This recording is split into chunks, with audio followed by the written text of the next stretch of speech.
नमस्कार, स्वागत है आपका प्रॉपर्टी प्लस में। मैं हूं दीपक यादव।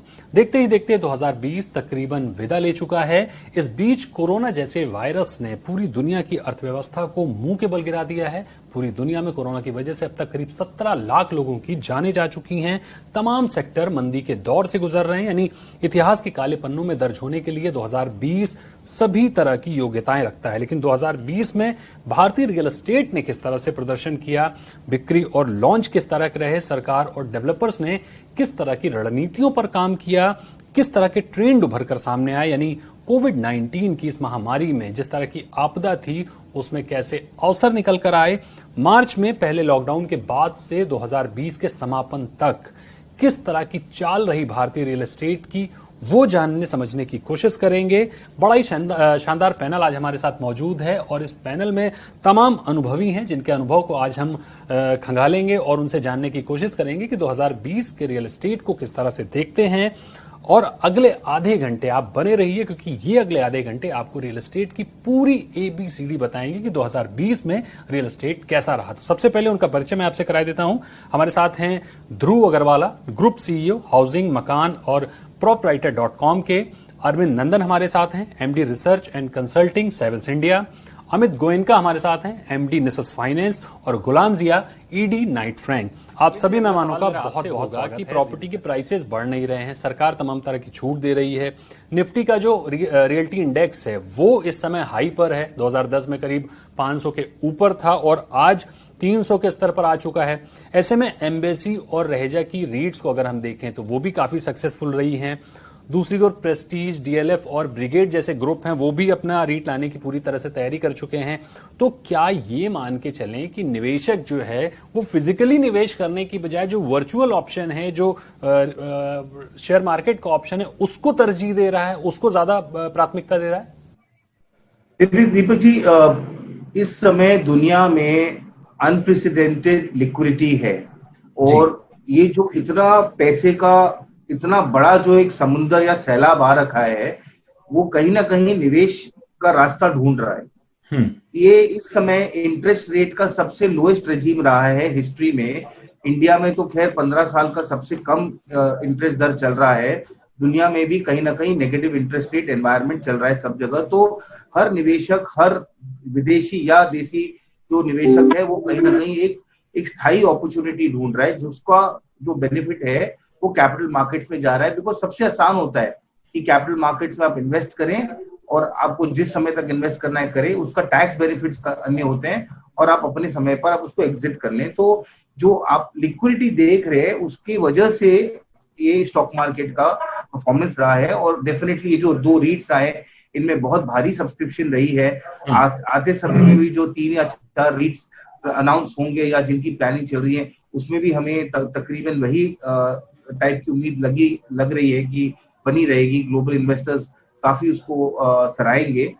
मगर जहां तक फिजिकल रियल एस्टेट की बात है, एक तो physical real estate physical asset class होने की वजह से इसमें फिजिकल एंगेजमेंट जरूरी होता है। लोगों को आना पड़ता है, देखना पड़ता है, समझना पड़ता है। इस समय अभी भी उतना ज्यादा यातायात, उतना ज्यादा एंगेजमेंट फिजिकली नहीं है।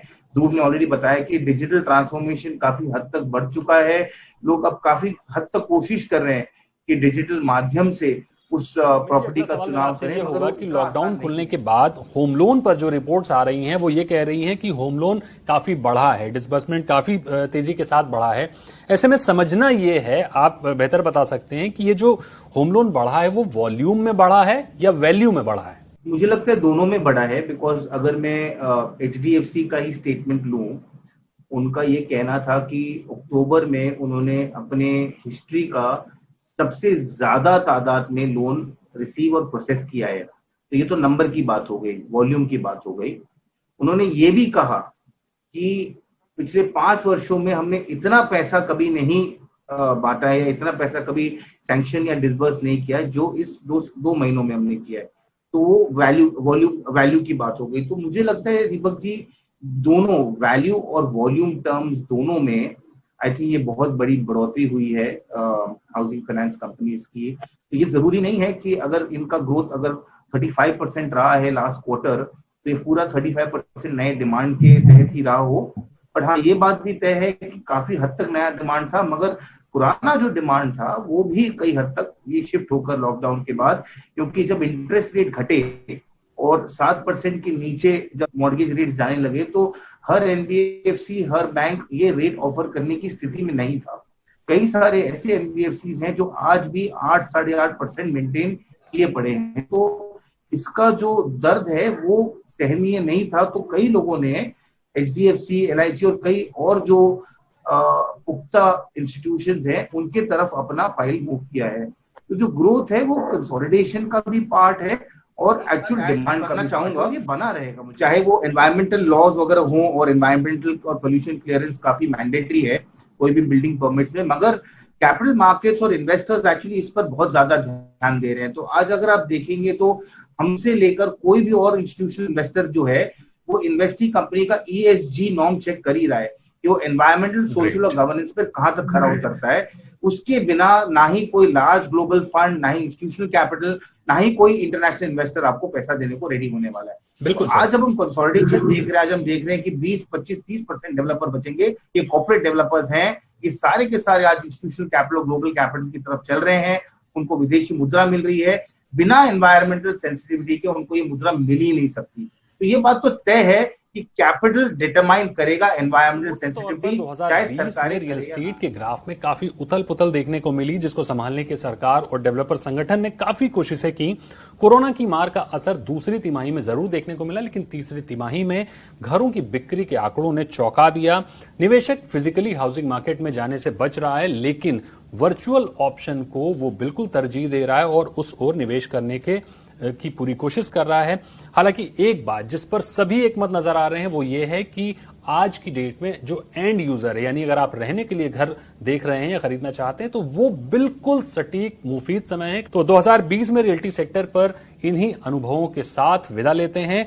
आप सभी मेहमानों का बहुत बहुत शुक्रिया और देश और दुनिया की बिजनेस जगत की तमाम अपडेट्स के लिए आप बने रहिए जी बिजनेस पर। नमस्कार।